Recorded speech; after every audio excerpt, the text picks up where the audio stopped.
See, the meeting is particularly important because of the situation.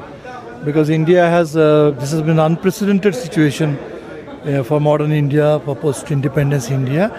We are having a complete assault on the democracy, and not just by the state, by private militia. So the BJP is out to destroy the country in every possible way.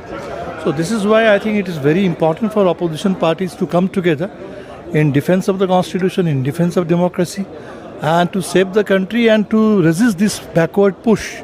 We are being pushed backward, and I think this is we had a first meeting in Patna, this is the second meeting, and I think the message is going out, and probably from this meeting we can send out a stronger message to the people, inspire greater kind of popular mobilization and confidence, and the next election will have to be like a big mass movement to save India.